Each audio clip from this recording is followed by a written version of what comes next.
Everything you need to know about the Euro 2016 finalists. On Sunday night, Portugal and France will face off against one another in the final of Euro 2016. So we at Football Daily have taken a look at these two giants of the European game. Portugal have qualified for 7 European Championships, under half of the total available, but have consistently punched above their weight on the international stage. On every occasion they've got out of the group, reaching the final twice, the semis 3 times, and the quarters in the other 2 competitions. But so far the prize has eluded them, with a runner-up place as hosts at Euro 2004 their best finish. While there's been a lot of focus on Wales and Iceland's Cinderella runs this year, Portugal are arguably European underdogs too. Their population is just 10 million, compared to 17 million for the Netherlands, 60 million for Italy, and 80 million for Germany. In fact, Portugal is smaller and less wealthy than Greece, who beat them in the Euro 2004 final in what was considered an enormous upset. So perhaps Portugal deserve more credit than we give them.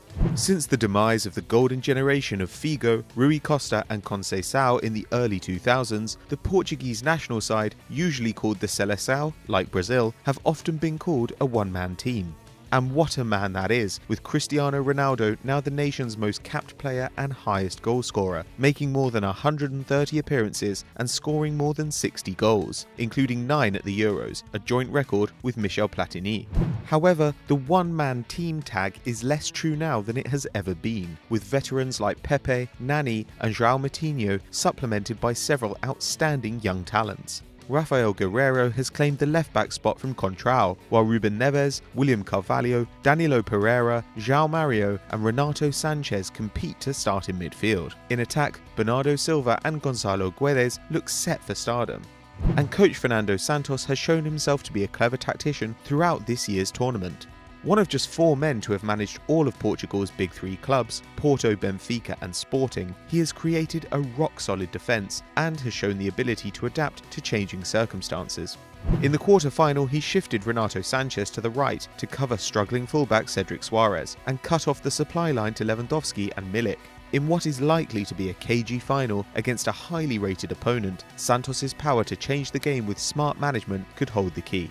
Portugal's opponents France are twice winners of the European Championship in 1984 and 2000. The first time was with the so-called Carré Magique, the magic square of Fernandes, Giresse, Tigana and Platini walked to the trophy, as Platini scored a tournament record 9 goals, including an extra-time winner against Portugal in the semi-final.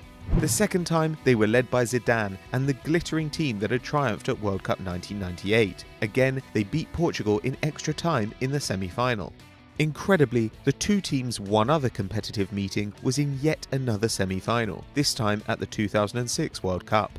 For the 3rd time, Les Bleus came out on top, thanks to a Zidane penalty. In fact, Portugal haven't beaten France since 1975, losing their last 10 internationals against the French. The overall record currently stands at 18 wins for France, 1 draw and 5 wins for Portugal. And if France do go on to victory, it would be their 3rd international tournament win on home soil and their 4th trophy overall. The French record at home is truly intimidating, with 16 victories in their last 18 tournament games in France, and the last defeat came in the inaugural European Championship in 1960 against Czechoslovakia.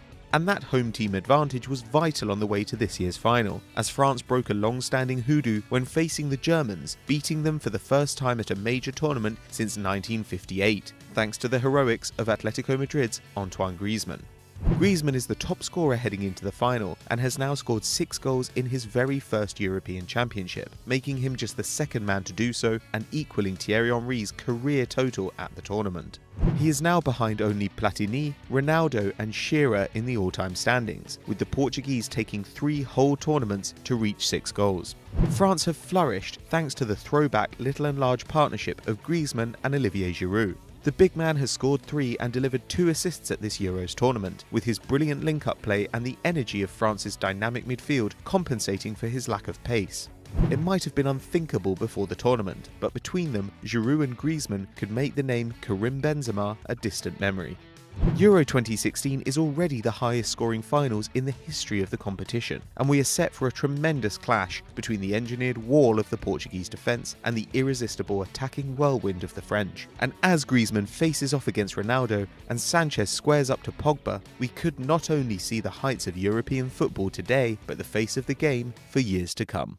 So that was everything you need to know about your Euro 2016 finalists. But who's going to win it? Let us know in the comments below. And if you enjoyed this video, why don't you check out everything you need to know about Eden Hazard. And as always guys, please do like and subscribe.